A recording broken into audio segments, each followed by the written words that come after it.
오늘도 어려운 중에 우리가 이렇게 예배한다는 것이 크나큰 하나님의 축복이요 은혜인 줄 믿습니다. 오늘 예배하면서 그에 맞게 하나님 앞에 더 풍성한 감사로 나아오게 되시기를 바랍니다. 요즘에 많은 모든 사람들의 변함없는 관심은 건강한 삶이죠. 어떻게 하면 우리가 웰빙 할 수 있을까? 그런 관심거리는 모두에게 있습니다. 그런 분들에게 감사야말로 건강한 삶에 가장 좋은, 어떤 보약보다 더 좋은 그런 묘약인 것을 여러분 잊지 마시기를 바랍니다. 감사하면요, 새로운 활력이 넘쳐납니다. 감사하면 세상을 보는 눈이 바뀌고요, 감사하면 사람과의 관계가 변화됩니다. 대부분의 많은 스트레스는 관계로 인한 것인데, 관계가 바뀌니 우리의 인생에 기쁨과 그리고 만족과 행복이 넘쳐나게 되는 것이죠. 오늘도 우리 성도님들에게 바로 이 영혼의 묘약, 영혼의 비타민과 같은 이 감사가 넘쳐나시기를 축복합니다. 자, 우리가 지난 시간에 예루살렘 교회가 빈곤한 문제를 해결하는 것에 더 사실 힘들었던 여러 이방 교회들이 앞장서서 섬기는 그 모습 속에 감사는 하나의 씨앗과 같아서 뿌리면 반드시 열매를 거둔다 하는 것을 보았죠. 그러니까 여러분, 감사가 더해지면 감사는 그대로 썩지 않습니다. 감사가 더해지는 곳에 감사는 배가 되는 그런 놀라운 변화가 일어나게 되는 것이죠. 그래서 우리는 하나님께서 이것을 통해서 성도들에게 가르쳐 주시는 바, 우리도 부지런히 우리의 인생 밭에 감사의 씨를 뿌리라는 거예요. 그래서 그것을 통해서 거두게 하실 때 나 혼자만의 감사로 끝나지 않고 모두가 함께 기뻐하는 그런 감사의 열매를 맺게 될 것입니다. 사람들이 하나님께 드리는 많은 감사로 말미암아 넘쳤느니라. 바로 이런 넘치는 감사가 오늘을 살게 하는 우리의 힘, 또 내일을 소망하게 하는 그러한 힘입니다. 한번 따라해 보실까요? 오늘 뿌리는 감사의 씨앗이 내일 거두는 감사의 열매가 됩니다. 네, 이것이 우리 성도님들의 인생밭에 주렁주렁 맺히기를 축복합니다. 제가 지난 시간에도 우리가 이제 감사를 조금 더 실천적으로 해나갈 때 아기자기하게 좀 숙제도 해보시라 말씀을 드렸는데, 지난주 예배 마치고 숙제는 잘 하셨죠? 아멘이 적으신 것 같은데요. 우리가 할 수 있는 모든 표현을 다 동원해서 환한 미소로 감사를 표현할 수 있습니다. 네.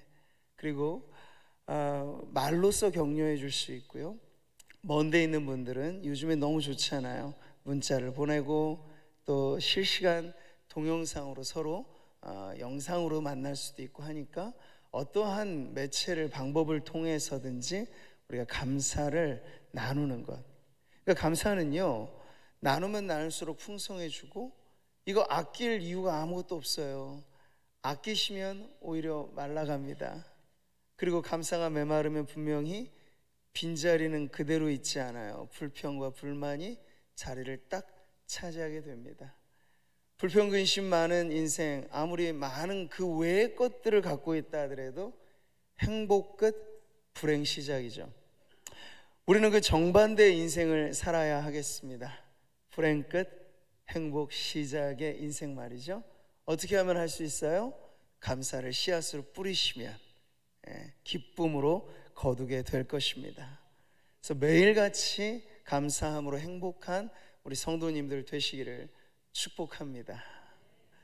자, 우리가 지난 시간에 교회에 보낸 편지 안에 이 감사의 원리를 배웠다면, 오늘은 이제 한 개인에게 보낸 편지의 내용을 통해서 또 다른 감사의 내용을 함께 살펴보도록 하겠습니다. 자, 오늘 우리가 읽은 말씀은 디모데전서라고 하는 소위 목회서신의 하나입니다. 디모데전서, 디모데후서, 디도서, 이 세 권의 책은 주로 개인에게 보내졌는데 그 내용은 목회에 관한 지침과 교훈이 주된 내용이기 때문에 이것을 목회 서신으로 분류하죠. 자, 이 편지를 쓴 바울과 편지를 받는 디모데의 관계는 어떨까요? 바울에게 있어서 디모데는 영적인 아들처럼 여겨지는 존재였습니다. 믿음 안에서 참 아들 된 디모데에게 편지하노니, 서두에서 이렇게 밝히듯이 말이죠. 사실 둘 사이는요, 피 한 방울 섞이지 않은 사이예요. 그런데 이렇게 말할 수 있는 것은 복음 때문에, 복음 안에서 정말 끈끈한 그러한 관계가 이렇게 맺어지게 된 것이죠. 지금 이 편지를 쓸 당시에 바울과 디모데는 멀리 떨어져 있습니다. 바울은 그의 사역 때문에 마게도냐 지역에 머물렀고, 디모데는 지금 에베소 교회를 목회하는 상황이었습니다. 자, 떨어진 두 사람을 잇는 방식이 바로 이 편지였고요, 한편의 편지만이 아니라 디모데 후서, 또 후속의 편지까지 나와 있는 이 모든 것을 통해서 우리는 두 사람 안에 무엇이 교류되고 있는가를 알 수 있어요. 우리 말씀 같이 읽어볼까요? 내가 밤낮 간구하는 가운데 쉬지 않고 너를 생각하여 청결한 양심으로 조상적부터 섬겨오는 하나님께 감사하고 내 눈물을 생각하여 너 보기를 원함은. 간절한 마음으로 지금 바울은 디모데를 보고 싶어 하죠. 생각하고 있습니다. 근데 디모데는 어떤 사람입니까? 바울이 생각만 해도 감사가 넘쳐나는 그러한 사람이라 고백하고 있죠. 당시에 서로 왕래하는 건 주된 이 수단이 편지였습니다. 오늘이야, 요즘에 손편지 쓰시는 분 아마 거의 없으실 거예요. 대개가 다 편리한, 그보다 빠른 방식으로 우리가 소통하고 있기 때문에. 근데 그때는 그렇지 않았겠죠. 편지 한 통만 해도 수개월, 아니 그 이상의 그러한 시간이 걸려 보내지고, 편지 받으면 거기에 답장하면 또 수개월이 흐르고, 이러한 시대였습니다.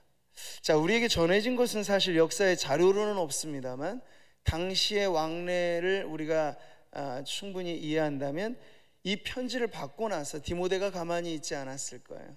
디모데 역시도 바울에게 자신의 목회를 알리고 또 개인의 그 내용들을 담은 답신을 아마 보냈을 것 같습니다. 그럴 때 여러분, 디모데가 바울을 생각하는 마음엔 또 무엇이 있었을까요?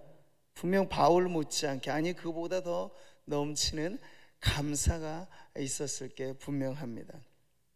저는 오늘 이 목회 서신으로서의 디모데전서 안에 흐르는 발신자, 수신자 바울과 디모데 사이 안에 있는 이 감사를 보면서, 야, 교회가 바로 이런 곳이다 하는 걸 다시 한번 배우게 됩니다. 이 세상 많고 많은 교회, 근데 여러분 정말 행복한 교회는 어떤 교회일까요? 더 말할 것 없죠. 감사가 넘치는 교회입니다. 할렐루야. 근데 그 감사라고 하는 건 대상이 아주 뚜렷한 거예요. 목회자로서 저와 성도들 사이에, 성도들이 저를 생각하면 감사한 마음이 생기는가, 또 제가 성도들 한 분 한 분을 대할 때 감사한 마음이 있는가, 이게 바로 행복한 교회의 가장 중요한 조건이라 할 수 있겠죠. 자, 그런 점에서 우리 성도님들은 행복한 교회 생활을 하고 계십니까? 저는 아주 행복한데요. 네, 여기 모인 한 분 한 분 성도님들을 생각할 때마다 그 인생에 고스란히 담겨져 있는 하나님의 은혜, 또 모두가 교회를 소중히 여기고 내 몸처럼 사랑하는 이 성도님들을 대할 때 제 감사가 가득 넘쳐나는 게 돼서 얼마나 행복한지 모릅니다. 근데 목회자와 성도들 사이만이 아니겠죠. 성도들 사이에도 그냥 바라만 봐도 감사하고, 생각만 해도 감사하고, 생각할수록 더 감사하는 그러한 목장, 교제, 교회 공동체를 이루게 되면요, 저는 이러한 부분에 있어서는 우리 구미상무교회가 전 세계 교회 가운데 가장 행복한 교회가 되기를 소망합니다. 할렐루야. 자, 오늘 이 목회 서신, 일종의 목회 명심 보감이라고도 할 수 있겠어요. 디모데가 바울에게 배우는, 바울이 디모데에게 가르쳐주는, 그런데 이 목회라고 하는 것이 그렇습니다. 진공 중에 일어나지 않아요. 이 탁상에서 진행되는 것이 아닙니다. 현장에서 일어나는 거죠. 근데 교회라고 하는 생물체는 생명이거든요. 교회는 그 시대라고 하는 특정한 환경, 그리고 문화, 어떤 사건에 영향을 받게 마련입니다. 그래서 사실 목회자로서 저는 불변의 진리인 성경의 말씀이 변화무쌍한 세상을 살아가는 성도들의 삶에 적용되고 열매를 맺도록 여러 가지 많은 사역을 다해서 결국 목표로 하는 것은 그것입니다. 자, 그럴 때 언제나 2000년 전의 상황이 다르겠고 오늘 우리가 처한 상황이 다르겠죠. 그러니까 교회는 언제나 끊임없는 문제 속에 이렇게 지나가게 되는데 그것을 어떻게 해결하고 그 속에서 성도들이 감사가 넘치는 삶을 살게 할 것인가, 이게 바로 목회의 가장 중요한 문제라고 할 수 있겠습니다. 자, 당시의 내용으로 다시 들어가 보면요, 편지의 서두에 벌써 디모데가 목회하고 있는 에베소 교회의 그런 문제 상황이 이렇게 나와 있습니다. 같이 읽어보죠. 내가 마게도냐로 갈 때 너를 권하여 에베소에 머물라 한 것은 어떤 사람들을 명하여 다른 교훈을 가르치지 말며 신화와 끝없는 족보에 몰두하지 말게 하려 함이라. 바로 여기에 디모데가 목회하고 있었던 에베소 교회의 영적인 문제, 목회적인 상황이 있습니다. 넓게 말하자면 그것은 바로 이단적인 가르침의 문제였습니다. 초대교회 모두가 공히 겪고 있었던 이단의 폐해, 그중 하나는요, 영지주의라고 하는 이단 사상이 있었습니다. 이것은 원래는 철학적인 문제였습니다. 성과 속을 가르고 거룩하고 불순한 것을 딱 갈라내고 영적인 것은 고상한 거고 물질적인 것은 악한 것이라고 하는 그런 이원법, 이분법, 이것이 헬라의 철학이었는데 이게 기독교의 옷을 입고 나오게 되자 이단이 되는 거예요. 그래서 영지주의 이단의 가장 큰 문제는 예수님의 성육신을 부정하는 것이죠. 그러니까 육신은 악한 것이라고 그들은 믿었기 때문에 우리의 구원자이신 예수님이 완전한 사람이 되셨다, 그 인정을 못하는 거예요. 그래서 그러한 기독교 이단으로 발생을 하게 된 것이고, 근데 당시의 문제는 그런 영지주의에 속한 문제만이 아니라 유대주의라고 불려지는 또 하나의 문제. 그러니까 바울이 선교의 현장에 도시락 싸들고 쫓아다녀서 박해했던 이들이 누구였습니까? 유대인들이었잖아요. 유대교에 몰두했던 사람들, 오직 믿음으로 구원을 받는다라고 하는 이 바울의 이신칭의 핵심이 되는 이 구원을 막아서면서, 아니다, 율법의 행위, 우리의 열심으로, 우리의 의로운 행위로 구원을 받아야 한다, 바로 인간 중심의 구원론과 딱 이렇게 대치가 되는 그런 상황의 문제가 있었죠. 여기에 더해서 주변의 많은 종교가 당시에 금욕주의로 기울어져 있었습니다. 그러니까 고행을 하고 힘들게 무언가 부추기면서 종교의 심성을 그들의 삶에 이렇게 적용시키려고 하는, 이 짧은 두 구절 안에 사실 당시 에베소 교회가 몸살을 앓고 있는 그 문제가 고스란히 여기 담겨져 있는 거예요. 자, 이러한 다른 교훈을 유포했던 사람들, 한마디로 그들은 거짓의 사람들이었습니다. 자, 이 말씀을 보세요. 그러나 성령이 밝히 말씀하시기를 후일에 어떤 사람들이 믿음에서 떠나 미혹하는 영과 귀신의 가르침을 따르리라 하셨으니 자기 양심이 화인을 맞아서 외식함으로 거짓말하는 자들이라. 거짓의 사람들, 이들은 무엇을 말하는지 간에 불신앙적인 가르침, 그리고 그들은 영을 빙자해서 뭔가 아주 신비로운 이야기를 하는 것 같지만 그것은 사실 진리에서 이탈한 미혹의 영, 그리고 귀신의 가르침을 따라 하는 그러한 것, 외에 아무것도 아니었던 거죠. 게다가 그들은 자기를 변장해내는데 선수였습니다. 외식함으로, 이거 꾸며낸다는 얘기거든요. 그래서 쉽게 간파가 안 돼요. 이 사람이 거짓 사도임에도 불구하고 진짜 사도인 것처럼 여겨지는, 그래서 사람들이 문을 열어주는 거고 교회 강단을 내어주고 하면서 에베소 교회가 이것으로 지금 큰 문제를 겪고 있게 된 것입니다. 자, 그런데 보세요. 이런 거짓의 사람들이 그때만 활보했겠는가? 2000년 교회의 역사를 통해서 언제나 교회가 병들기 시작하고 문제가 되는 건 바로 다른 복음, 다른 교훈이 스물스물 교회 안에 들어오면서 그것이 성도들에게 아무런 문제 없이 받아들여지고 그게 삶으로 피가 되고 살이 되게 되면 2000년 교회 역사, 이것의 반복이라고 하는 걸 보여주게 됩니다. 그런데도 요즘에도 여러분, 현대교회의 풍조 중에 하나는 뭡니까? 교리는 중요하지 않아요. 성경의 가르침 딱딱하게 말하는 거, 그게 중요한 게 아니라 우리에게 삶이 중요합니다. 삶에 대해서 감동이 될 만한 그런 이야기를 전해 주십시오. 네, 중요하죠. 근데 여러분, 성경의 진리를 바탕으로 하지 않은 감동은 세상에도 흔하고 흔한 것입니다.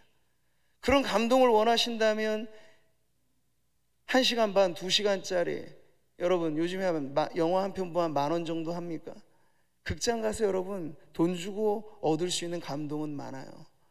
좋은 강연도 본물처럼 지금 쏟아져 있습니다. 근데 진정 우리의 삶을 영원한 생명에 합당하게 변화시키는 그것은요, 오직 성경의 진리의 뿌리를 내린 그런 감동의 물결만이 우리의 삶을 변화시켜 나아가는 줄 믿습니다. 그러니까 여러분, 우리가 어떠한 자양분을 받으면서 자라가느냐, 이것이 중요한데요, 햇볕은 눈에 안 보이고 물도 그냥 늘 그렇게 식물에게는 흐르고 스며드는 것처럼 보이지만 실상 이것으로 식물은 자라가는 것입니다. 다른 비법이 있는 것이 아니겠죠. 근데 마찬가지로 교회가 건강하게, 성도들의 신앙이 바르게 성장한다는 것은 우리가 받는 가르침과 무관하지 않다는 얘기예요. 그러니까 참된 진리를 배우면 거룩한 삶이 만들어지는 것이지만 거짓된 가르침에 물들게 되면 아무리 애써도 타락한 인간의 본성을 벗어날 수 없다 하는 것입니다. 자, 그것 때문에 우리는 교회관을 언제나 바로 정립을 해야 하는데, 디모데에게 가르쳐주는 이 바울의 목회 가장 핵심은 교회가 바로 이런 곳이다 라고 가르쳐주는 거예요. 같이 보실까요? 이 집은, 교회입니다, 이 집은 살아계신 하나님의 교회요 진리의 기둥과 터니라. 우리 예배당의 성도님들이 안전히 오늘도 이렇게 앉아서 예배하실 수 있는 건 이 건물이 우리를 안전하게 받아주고 있기 때문이에요. 근데 이 거대한 이 예배당이 여러분 안전할 수 있는 건 기둥의 골조가 딱 제 위치에 박혀 있기 때문이죠. 마찬가지입니다. 교회라고 하는 공동체는 진리의 말씀이 기둥될 때 비로소 안전하게 세워질 수 있다는 거예요. 자, 바울이 우려했던 것은 이것입니다. 이 골조는 눈에 사실 보이지 않고 아기자기한 이런 인테리어하고는 다른 것이지만 골조가 없으면 건물은 지탱되지 않아요. 근데 교회에 들어온 이 거짓 사도들은, 이단의 가르침을 가르치는 사람들은 근간을 흔들어 버리고 있는 거예요. 근데 근간이 흔들리면 결국에 가서 타격을 받는 건 성도들인데, 성도들의 삶이 변질되기 시작한다는 걸 바울은 알았고, 그래서 글쎄 우려를 표한 거죠. 근데 성도들의 삶의 변질 중에 가장 크나큰 문제는 감사가 메말라가기 시작한다 하는 그런 징조를 보이는 것이죠. 자, 당시에 이 거짓된 교훈 중에 몇 가지를 예를 들고 있는데 그게 바로 결혼 문제, 그리고 식생활에 관한 문제였습니다. 오늘 본문 3절의 말씀이죠. 혼인을 금하고 어떤 음식물은 먹지 말라고 할 터이나 음식물은 하나님이 지으신 바니 믿는 자들과 진리를 아는 자들이 감사함으로 받을 것이니라. 아멘. 자, 이 말씀에는 당시 에베소 교회를 혼란스럽게 만들었던 이단의 가르침이 실제 실생활에서 성도들에게 어떤 피해를 끼쳤는가 하는 걸 보여주고 있습니다. 그게 바로 결혼 문제요, 그리고 우리의 일상 속에 먹고 마시며 살아가는 이 소소한 즐거움들, 여기에 큰 문제가 생기게 되었다는 거예요. 여러분, 결혼이나 음식 문제는 우리의 실생활에 맞닿아 있는 아주 중요한 이슈이죠. 결혼 문제와 파생되는 게 뭘까요? 부부 생활이고 가정 생활입니다.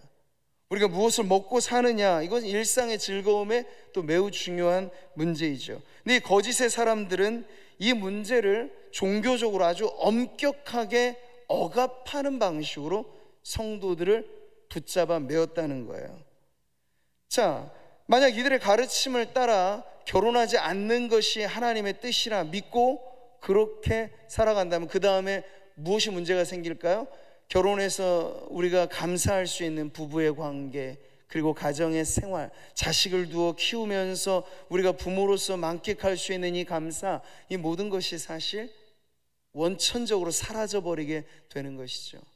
그리고 음식을 하나님께서 주신 바 선한 선물이다 라고 믿으면 물 한 모금에도 감사하고 밥 한 그릇에도 감사하고 이 산의 진미, 우리가 먹을 수 있는 이 다양한 먹거리들이 다 감사거리들인데 이게 말라버리게 되는 거예요. 근데 당시 거짓 선생들은 이 모든 것을 종교적인 방식으로 억압하여서 결혼하면 안 돼, 그리고 이러저러한 음식 목록을 정해놓고 요건 먹으면 안 돼 라고 하는 그러한 방침을 세워놓았던 것이죠.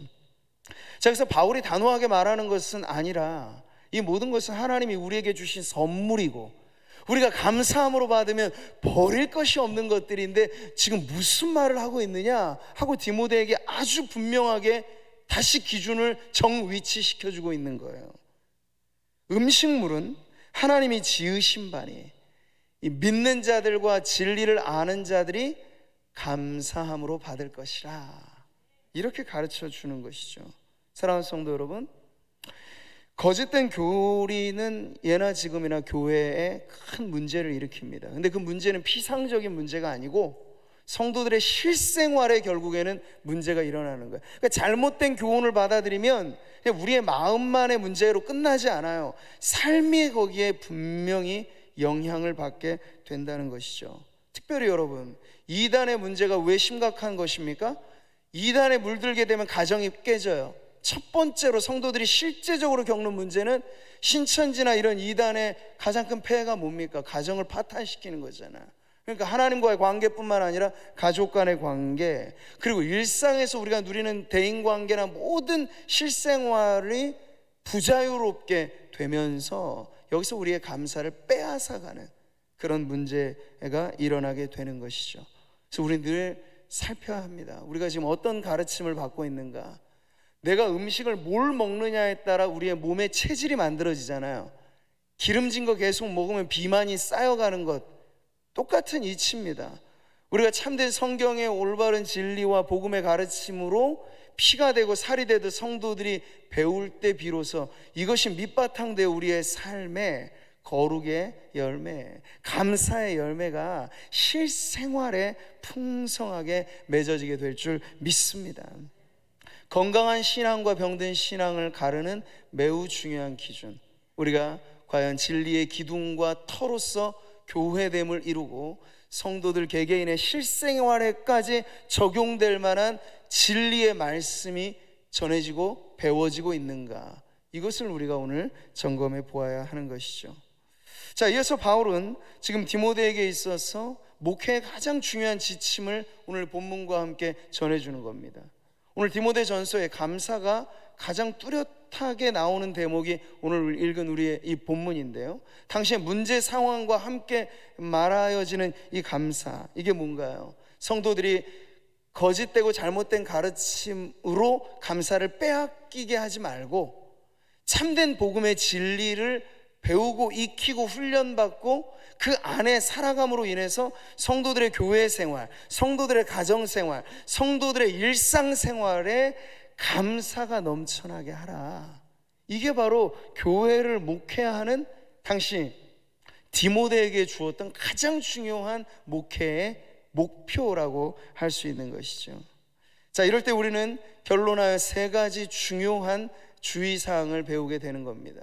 거짓된 가르침으로 감사가 빼앗겨지기 쉬운 때 우리가 어떻게 하면 감사가 실생활에까지 넘쳐나, 결혼생활, 음식을 먹고 마시고 직장생활, 대인관계, 이렇게 살아가는 모든 곳에서 감사 충만한 삶을 살 수 있을까? 세 가지 유의사항은 이렇습니다. 같이 읽어볼까요? 첫째, 거짓된 가르침에서 돌이켜야 합니다. 바로 이것이 오늘 본문의 매우 중요한 가르침이죠. 그러니까 뭐든 좋다, 가르쳐만다고 이러면 안 돼요. 이 세상에는요, 아주 혼탁하고, 보세요, 요즘에 TV에 보면 아주 자연스럽게 뭐 사주팔자 이야기하면서 그리고 무당이나 아니면 점치는 사람들이 이 TV 프로에 버젓이 자리를 딱 차지하는 것을 가면 갈수록 많이 봅니다. 이게 바로 미혹의 영과 귀신의 가르침이 문화화된 코드로 일상화되어지는 이 모습이라고도 할 수 있겠어요. 그러니까 우리는 단순히 옛날 초대교회에만 있었던 이단의 문제가 아니고 오늘도 여전히 활동하는 이단과 더더욱 심각하게는 보이지 않게 잠입해 있는 이 미혹의 영이 문화와 공기처럼 우리가 보이지 않으나 들어 마시는 이 모든 생활 속 곳곳이 침투해 있다 하는 것을 알게 되는 것이죠. 사람이란 반드시 처음에는 낯설지만 그것을 자주 접하다 보면 익숙해지게 되어 있습니다. 그러니까 보면 이단에 이렇게 넘어가게 되는 경로가 보통의 경우에 그래요. 처음에 정통교회에서 바른 가르침을 받았던 성도인데 어떻게 비진리를 가르치는 이단의 교주가 가르치는 내용에 한꺼번에 빨려 들어갈 수 있겠어요? 처음부터 그러진 않습니다. 근데 누구 뭐 좋은 선교사 있다, 전도사 있다 해서 잠깐만 우리 집사님 같이 한번 배워보지 않으실래요? 하면서 데리고 나가는데, 교회 밖으로 나가서 무언가 배운다라고 했을 때 처음에는 성도들의 마음에 경계심이 생기죠. 아, 이래도 되나? 이거 안 되는 것 같은데? 근데 그 경계를 허물고 한 발짝 밖으로 내딛게 돼요. 거기서 이제 무언가 이전에 먹던 음식과는 다른 음식을 접하게 되면 또 경보가 울려. 이건 아닌데? 우리 목사님이 가르쳐준 말씀이라 이거 좀 많이 다른 것 같은데? 근데 그 경계 신호를 한 번 더 무시하고 2주가 3주 되고 한 달이 2달 되고 딱 그렇게 석 달 정도만 여러분 이단의 가르침에 들어가 보세요. 그러면 나중에는 나 스스로 헤어나오려 해도 빠져나올 수 없을 만큼 강력한 이 비진리의 바이러스에 감염이 되어지는 현상을 경험하게 되는 것이죠. 그렇게들 많이 그렇게 이단에 빼앗겨지게 된 것을 우리는 안타깝게 여기고 있는 겁니다. 우리도 우리인들 예외인가? 그러지 않다는 거예요. 경계하고 또 경계해서 나로 하여금 하나님께 감사하고, 우리가 속해 있는 몸된 교회 안에 감사하고, 가정의 관계 안에 감사하고, 이 모든 감사를 오히려 빼앗게 만드는 잘못된 가르침이 내 안에 침투해 들어오지 못하도록 방비하는, 그것에서부터 우리는 감사를 삶 속에 계속해서 유지해 나갈 수 있다는 것이죠. 자, 여러분, 오늘날의 문화가 이 결혼의 문제에 대해서 어떻게 가르치는가를 보면 이단의 가르침과 크게 다르지 않아요. 다만 나 이단이라고 딱 써붙여 들고 나오진 않는 거죠. 아마 그 사람은 암흑의 PD로 활동하고 있을지 모릅니다. 암흑의 감독으로 활동하고 있을지 모릅니다.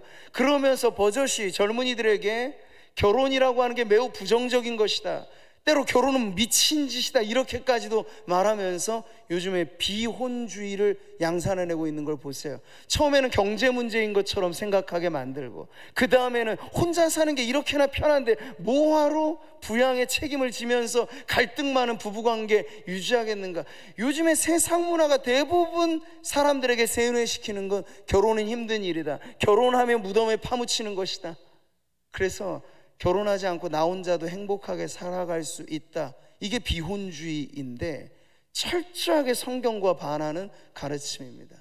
하나님은 아담을 지으시고 모든 것을 좋다 말씀하셨는데 아담이 혼자 사는 것 자체는 좋게 여기지 않으셨어요. 결혼이란 우리가 하면 좋고 안 해도 상관없는 문제가 아니고, 사랑하는 남녀가 함께 만나 부부의 관계를 이루고 그 부부가 시작된 가정을 이루어 사회의 최소 단위로서 공동체를 이루는 것이 이 세상 인류를 향한 하나님의 계획이었습니다.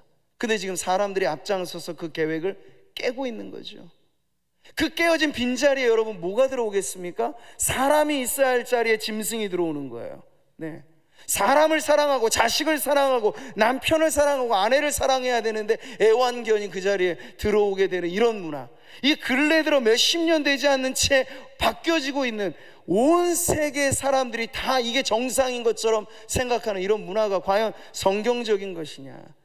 우리가 물어야 될 건 그거예요. 문화적으로 이게 옳으냐 그르냐, 다수가 이걸 좋아하느냐 마느냐가 아니고 하나님의 말씀이 이것을 가르치느냐 아니냐를 딱 위에 올려놓고 그게 기면 기고 아니면 세상 모든 사람이 그렇게 살아가도 나는 아니야 라고 말할 수 있는, 노라고 말할 수 있는 크리스천이 되어야 할 줄 믿습니다. 제가 몇 가지 한정돼서 말씀을 드리는 것이지만 이 세상 문화가 지금 얼마나 많이 반기독교적이고 반하나님적이고, 그런데 그게 보기에는 아주 그럴싸한 문화의 옷을 입고 노래로 들려지고 영상으로 보여지고 오락거리로 만들어지고 있는지를 보면, 우리가 이런 거짓된 가르침이 난무한 세상 문화에서 우리의 마음 단속, 눈 단속 이런 것들을 제대로 하지 않으면 실상 하나님과의 관계에서의 감사는 알게 모르게 계속해서 빼앗기고 있게 된다는 걸 알게 되는 것이죠. 그러니 사랑하는 성도 여러분, 우리가 보는 것, 예수님께서도 말씀하셨잖아요.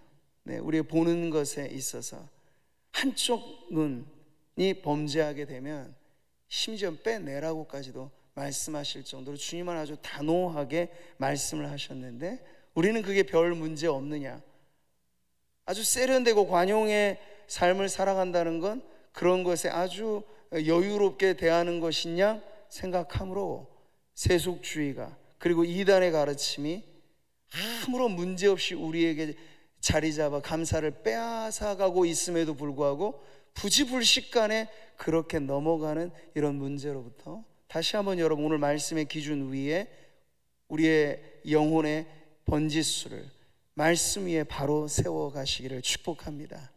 자, 둘째, 창조주 하나님을 믿어야 합니다. 우리가 믿는 하나님이 어떤 분이신가? 바로 창조주 하나님. 주님은 모든 것을 그 뜻대로 선하게 지으신 하나님이시라는 거죠. 음식물의 문제를 다시 거론할 때 바울은 창조주 하나님 말씀하고 있어요. 하나님이 지으신 바니 믿는 자들과 진리를 아는 자들이 감사함으로 받을 것이니라. 하나님께서 지으신 모든 것이 선함에, 바로 창조 질서에 대한 믿음을 갖고 있으면요, 물론 우리는 사람이 손대서 엉망진창이 되어져 버린 깨어진 이 세상을 보고도 있습니다만 그게 전부는 아니라는 거예요. 여전히 하나님의 선하심은 아침에 눈을 떠 자연의 섭리와 질서와 이치가, 그리고 봄이 지나 여름 되고 여름 지나 가을 되고 사시사철을 이루는 이 모든 자연의 섭리와 삼라만상의 오묘한 질서 속에 창조주로서 하나님은 여전히 건재하시다.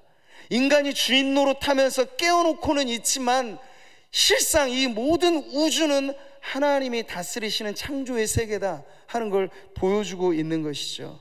자, 그럴 때 우리는 인간이 오염시켜 놓은 것으로 혐오와 불편과 불만만 양산되어지는 삶이 아니라 여전히 우리의 눈에 보이는 하나님의 창조의 아름다운 질서를 통해서 수만 가지 아름다운 그 창조의 세계가 우리로 하여금 오색찬란한 이 감사의 세계로 우리를 이끌어가는 것을 경험하게 되는 것입니다.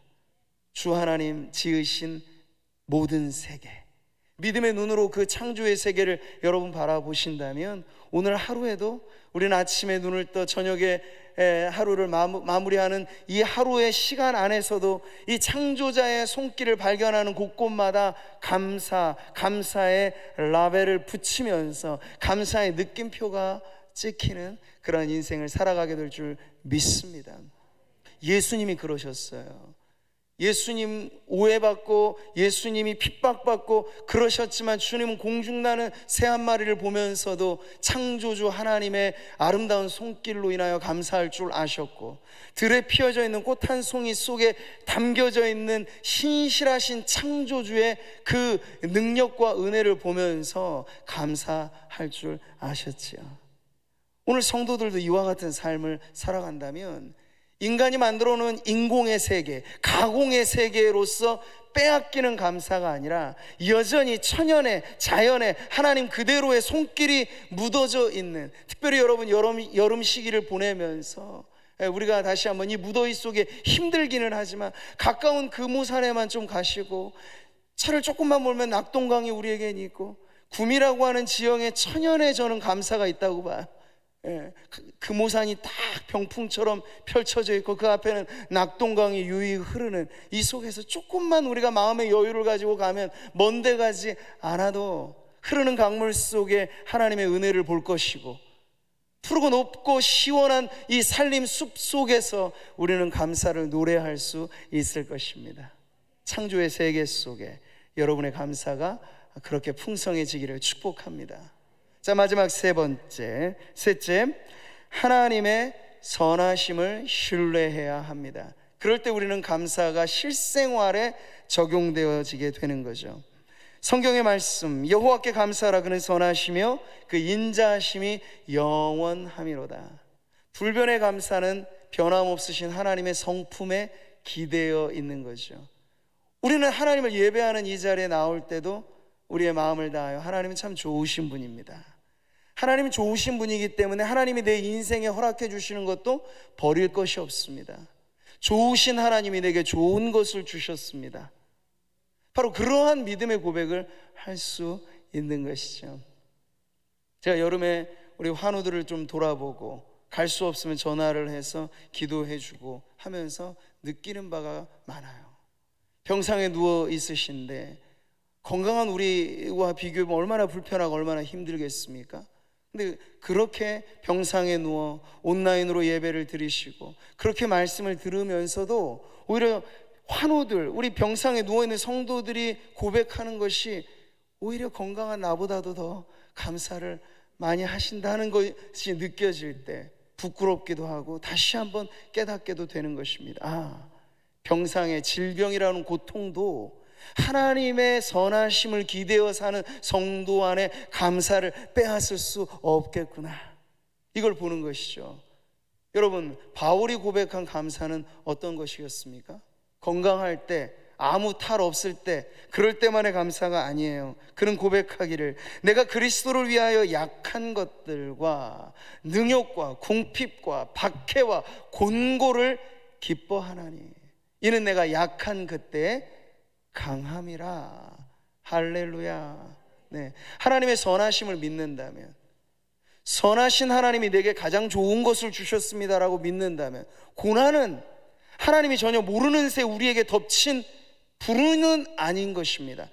받아들이기에는 힘들고 감당하기에는 아프고 그럴 수 있지만, 선하신 하나님의 뜻 외에 우리에게 일어나는 일이 없다는 걸 믿는다면, 주신 이도 여호와시요 거두어 가시는 이도 여호와시니 내 주님께 고백할 바 감사 밖에는 없습니다. 여러분, 고난 중에 감사하는 성도를 세상이 막을 수 없을 것입니다. 사랑하는 성도 여러분, 하나님의 선하심을 신뢰하십시오. 그러면 지난날 과거 우리가 힘들었던 그 옛 기억들마저도 그때 그 일이 있었기에 오히려 내가 하나님께 돌아올 수 있었고, 내 인생의 모진 폭풍이 휘몰아친 그때 그 일로 인하여 내가 하나님 앞에 더욱더 기도하는 법을 배우고 살아계신 하나님을 체험하며 믿음의 삶에 거할 수 있게 되었으니 그것도 버릴 것이 없는 것이로구나 깨닫게 되는 것이죠. 사랑하는 성도 여러분, 감사함으로 받는다면 우리가 살아가는 이 세상에 버릴 것은 없습니다. 죄만 빼고는, 마귀의 미혹을 빼고는 모든 것에 우리는 감사할 수 있습니다. 할렐루야. 닥친 바 어려움도 여러분 그렇게 감사함으로 받아내신다면, 고난 중에도 감사요, 역경 중에도 감사, 실패에도 감사요, 손실에도 감사, 감사가 넘쳐나는 그런 성도들이 되시기를 주님의 이름으로 축복합니다. 오늘 말씀을 통해서 여러분 그렇게 실천해 보세요. 어떤 일이 딱 부딪혀서 여러분의 마음에 정말 무거운 철퇴를 맞듯 아니면 철컥 내려앉는 그러한 심정이 여러분에게 느껴질 때 그걸 빨리 감사함으로 받아내십시오. 입술의 고백으로 하나님 감사합니다가 먼저 앞서게 하시고, 여러분에게 고민스럽게 되는 문제가 무엇이든지 간에 선하신 하나님 앞에서 이걸 감사함으로 받아내시기를 바랍니다. 그러면 여러분의 가정생활이 바뀌어지게 될 겁니다. 남편은 아내를 감사함으로 받으십시오. 내 평생의 반려자, 내게는 둘도 없이 소중한, 그리고 내게 가정에 허락하신 금쪽 같은 내 자식들, 여러분 감사함으로 받으십시오. 여러분이 지금 땀 흘려 일할 수 있는 삶의 현장에 있다면 그 일이 높고 낮음의 차이, 그것은 중요하지 않을 겁니다. 소득의 벌이의 차이, 그것도 중요하지 않습니다. 내게 힘주어 일할 수 있는 이 터전을 주신 것 하나님 감사합니다. 일자리를 여러분 감사함으로 받아내십시오. 그러면 버릴 것이 없을 겁니다. 교회에 오실 때, 성도들을 대할 때 옆에 있는 성도가 누가 앉아 계시든지 여러분 감사함으로 받으십시오. 그러면 가장 행복한 교회 생활을 하게 될 것입니다. 가정에서나 교회에서나 직장에서나 어느 곳에 무슨 일을 대하든지 감사함으로 받아내므로 여러분의 마음 가득한 행복이 언제나 넘쳐 흐르는 우리 모든 성도님들 되시기를 주님의 이름으로 축복합니다.